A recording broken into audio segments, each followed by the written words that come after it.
Thank you very much. So first, I want to thank the organizers for the opportunity to give this talk. Today, I'm going to be telling you about some recent work analyzing mutations in a protein interaction network, as well as an application to a large data set from the cancer genome atlas. So first, let's start with some background in cancer biology. So as everybody probably knows, cancer is caused by a small number of somatic mutations, so-called drivers. But as pointed out in Vogelstein's et al. Review, and kind of common knowledge is that greater than 99.9% of mutations in a typical tumor are passengers, meaning they have no consequence for cancer. So it's an important research problem and computational problem is to distinguish the drivers from the passengers. And so Vogelstein et al. Also review one of the major methods for doing this, which is to compare variation across tumors at the level of individual genes. And so if you have a gene here and it's aberrated in any of a number of different ways, including single nucleotide variants, copy number, aberrations, or gene expression, you can then compare across tumors to identify so-called significantly mutated genes. And researchers have come up with several sophisticated methods for ranking genes based on their mutational significance, weighting mutations by recurrence, length, context, or other factors. And so here I'm showing you a cartoon plot of one of the typical results on a cohort of 250 to 500 tumor samples. And so you're ranking genes by their significance of their mutations, and so you can see there's around 10 to 35 significantly mutated genes, but this long tail of rarely mutated genes. And so this is important to realize is that not all of the cancers can be explained by the mutations in these genes, and thus there are some driver mutations in this long tail. And so that's the focus of today's talk, is trying to identify which of the mutations in the long tail are drivers. And so the mutations actually target pathways, which gives us a way of doing this. And they do it in such a way to confer a growth advantage to the tumor. And so Vogelstein et al. Talk about 13 canonical signaling pathways that are mutated in cancer. And this helps us kind of reinterpret this plot. So you might have two genes, A and B, that interact to perform some vital function. Mutations to either A or B cause cancer, but A is just mutated more often, so it appears in the significantly mutated genes list, while there's not enough power to detect B, which is in this long tail. And this is exactly the type of analysis biologists perform. I'm reproducing a figure here from the TCGA, or Cancer Genome Atlas ovarian study, where they group genes into mutated signaling pathways. And there's an issue with this figure, which is that it's manually constructed, so there's no statistical significance associated with the figure, which raises the obvious research question, can we discover the pathways? And so one commonly used method to discover mutated pathways in cancer is to look at a gene set database and use some sort of enrichment test, such as GSEA or DAVID, which look for overrepresentation of mutations in these gene sets. And so they'll output a list of enriched gene sets, and while this begins to solve this problem, there are some drawbacks. So in particular, these methods are limited by their input and can't identify novel pathways or crosstalk between pathways. In addition, the methods don't take into account the topology of the interactions. And finally, the output can be difficult to interpret, as it often includes large and even overlapping pathways. And so an alternative approach is to consider protein interaction networks, which will be the focus of today's talk.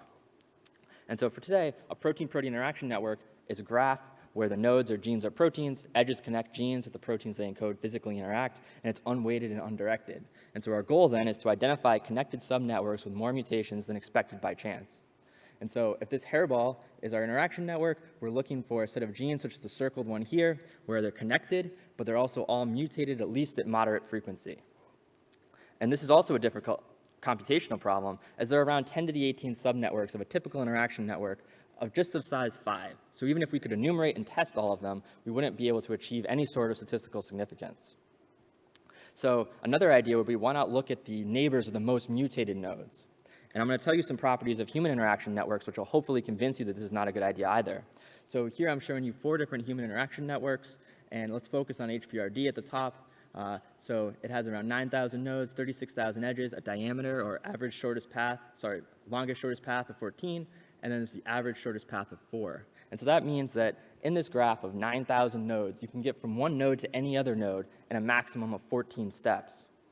And in fact, as these networks get denser and have more edges, the diameter actually decreases. And so as a result, you might be more surprised to observe 2 genes with moderate mutation frequency that share many neighbors than a gene that's just close to a very frequently mutated gene. And this means that we need to analyze the mutations and local topology of the interaction network simultaneously. So this brings me to the outline of my talk. First, I'm going to present a new algorithm, HotNet 2, for identifying significantly mutated subnetworks. Then I'll provide a comparison of HotNet 2 to similar methods. I'll describe an application of HotNet 2 to TCGA pan-cancer data, and then I'll end by describing some of our latest work. So first, let me give you a little background on encoding mutations and graph topology together. So one way to do this is with a heat diffusion process, which has been discussed a few times so far at ISMB, including by a nice talk on network alignment this morning. And so in the simplest case, you have a graph such as this one. You place some heat on a node U at time t equals 0. As time increases, U sends heat to each of its neighbors, and you stop the process at some time, and each node is going to have a certain amount of heat on it. And the nice thing about this process is that if you run it for long enough, it effectively takes into account all paths between each pair of nodes. And so members of my research group in 2010 introduced the HotNet algorithm for identifying significantly mutated subnetworks, where you place mutations as heat sources on the graph, you run a heat diffusion process, and output the so-called hot subnetworks, or frequently mutated subnetworks. And so members of my group applied HotNet to different TCGA projects, including as leukemia, kidney, and ovarian cancer projects. And when I joined the group, one of my first projects was analyzing this new TCGA pan-cancer data set, which included an order of magnitude more samples. And so let me introduce that data set. So the TCGA pan-cancer data set includes 3,110 tumors of 12 cancer types. So here are the different cancer types and the number of tumors from each. We analyzed the single nucleotide variants and copy number aberrations in the 11,565 expressed genes, and we in fact used the number of mutated samples per gene as the score for HotNet. And so here I'm showing you a plot of the number of copy number aberrations against the number of single nucleotide variants per gene. And so I want you to notice a couple of things. So first, you can see that the outliers in this plot, such as P53, PIK3CA, and MYC, are kind of the usual suspects in cancer. You can also see that even though there's 11,000 genes in this plot, you can only pick out a handful, and that's exactly the long tail phenomenon I was describing earlier, as most of the genes are clustered around the origin. And finally, you can see that P53, the most mutated gene, is mutated in less than half of the tumors. And so we applied HotNet to this data set, but something unexpected happened.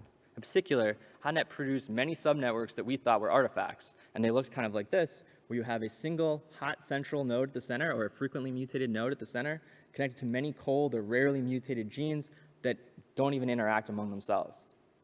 And so, furthermore, this is concerning because there was no statistical significance on these results either. So that meant HotNet was identifying similar subnetworks on randomized data sets. And at first we were confused about this, but we realized there's a simple explanation.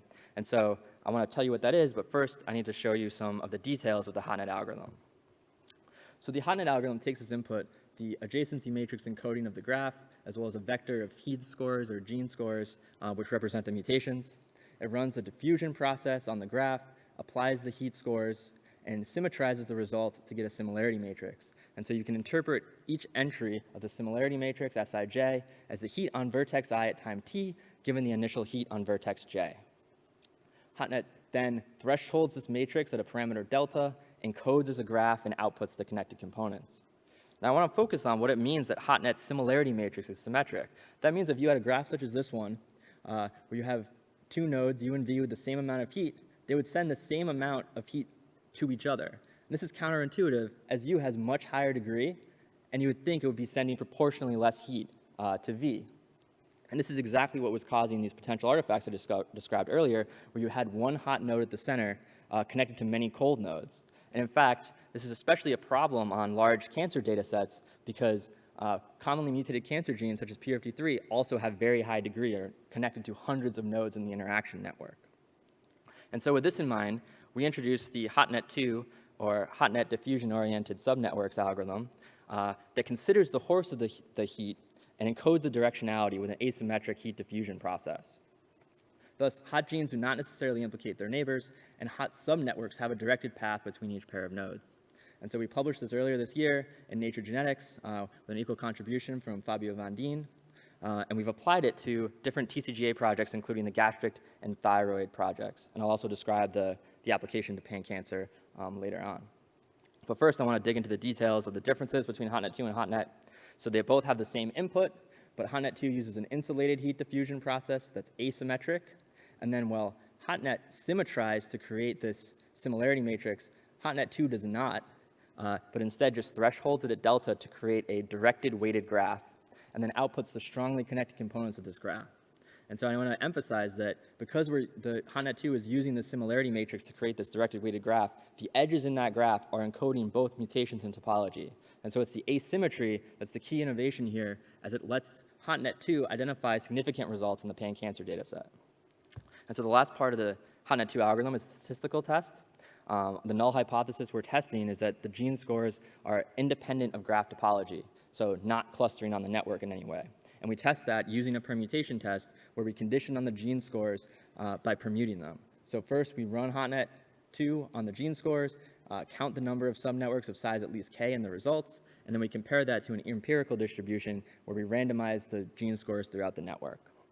And this allows us to evaluate our output with a rigorously bounded false discovery rate.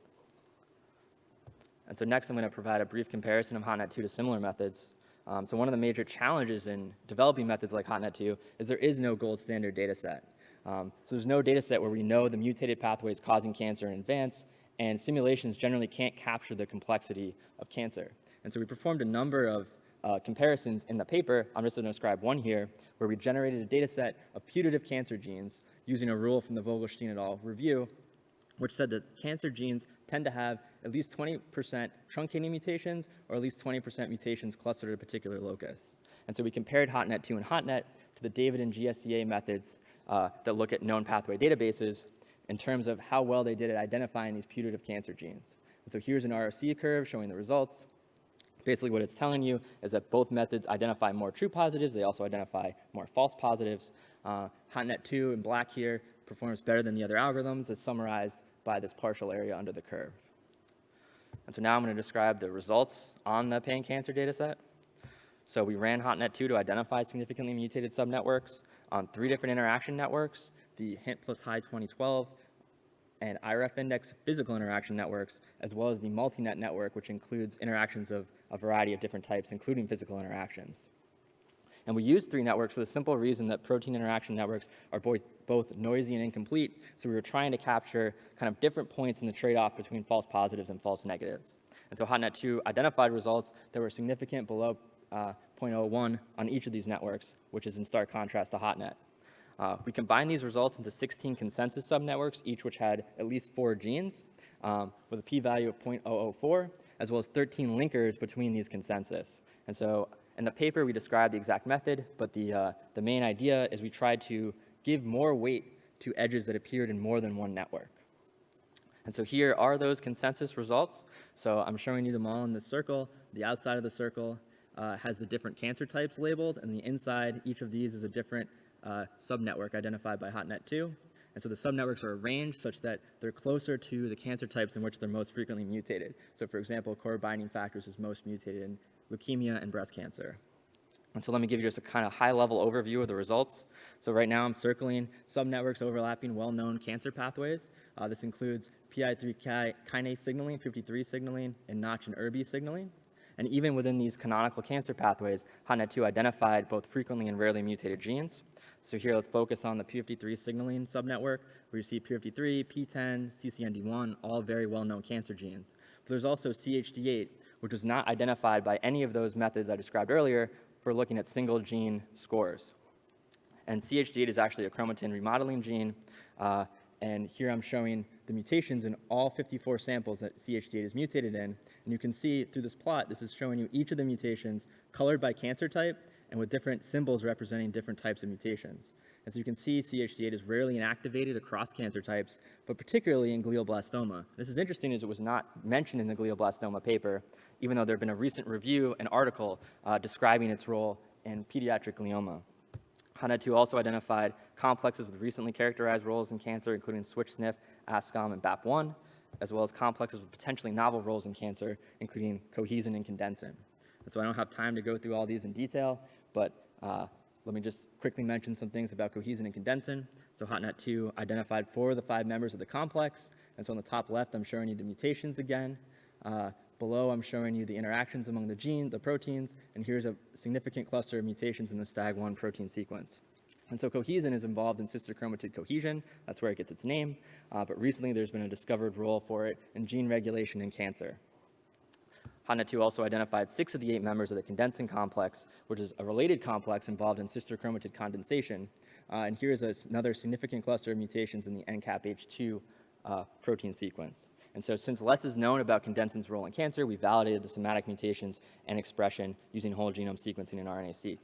And so one thing you're probably noticing is that looking at this plot, which is showing you the mutations in the genes as rows and the tumors as columns, that the mutations in these complexes or subnetworks are largely mutually exclusive. And so we did some of the mutual exclusivity analysis in the HotNet 2 paper. And I also want to point out that earlier this year, we published a method in Recom and Genobiology that has a statistical score for mutually exclusive mutations, which kind of informed how we did this analysis in the HotNet 2 paper. So if you're interested in that, check out either of those papers. And so finally, I'm going to wrap up by describing some of our latest work. So first, I want to talk about the Magi web server we've developed. So you can find Magi at magi.brown.edu, or it was published earlier this year in Nature Methods. And so Magi is really inspired by HotNet 2. So many of the visualizations I showed you today are also in the paper, were generated by a preliminary version of the Magi software, such as this mutation matrix or the networks. It also can show protein sequence mutations or expression or DNA methylation data. We also found ourselves annotating many mutations by performing searches in the literature, and we've automated that process with Magi. You can also upload mutations, your own mutations, and view it in conjunction with TCGA data. We've also been working on extending HotNet 2. So let me quickly kind of skip ahead and give a quick summary of how we've been doing this since I'm running out of time. So recall that HotNet 2 identifies strongly connected components from the similarity matrix. And so what we notice is you can create a hierarchy of these strongly connected components where each of the leaves is a node in the original graph. The internal nodes are subnetworks, and the distance between them tells you how related they are in terms of topology and mutations. And this gives you a completely different view of mutations in an interaction network. You can take a global view and look across, say, cancer genes versus non-cancer genes. You can look across, say, pathways or complexes, or even within a complex or pathway. And so this is joint work with Matt Reyna, and this is exactly what we did. So here I'm kind of just going to briefly show you the results. Each of these nodes is a different subnetwork in the HotNet 2 consensus, and this is showing you how they're related. You can also look within a particular subnetwork, such as the Notch signaling subnetwork, where you can see, for example, that 2 very well-known cancer genes quickly cluster together first in this network. So that brings me to the end of the talk. In summary, I presented HotNet 2, a novel algorithm to analyze topology and mutations simultaneously. I showed how it identifies known and novel pathways and complexes with frequently and rarely mutated genes. I've described some of our recent work on the COMET algorithm for analyzing mutual exclusivity in Magi web server, and some of our ongoing work looking at hierarchies of strongly connected components. So finally, I want to acknowledge the many other authors on these works, especially my advisor, Ben Raphael, and Fabio Van Dien and Sinta Wu, who both were equal contributors on HotNet and COMET, respectively. And I also want to thank ISCB for generously providing travel funding for me to be here. Thank you very much.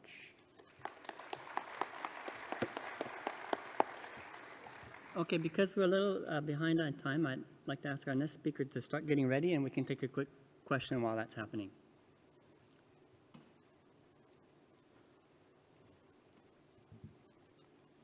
Hi there. Nice work. Very, very nice. I have a question about the 2020 so-called rule. How do you think this generalizes, and do you think we can improve on what a ground truth set actually looks like in the cancer set? Yeah, I think that, in this case, we based it off of the Vogelstein et al. Review they did, where they constructed a list from many different cancer types and different types of experiments. We in particular used it in order to kind of analyze the pan-cancer data set we were looking at. So I think it's kind of a challenge to create a gold standard from the same kind of new data set you're analyzing. Okay, so I'm sure there are other questions, but maybe we can ask them at the coffee break because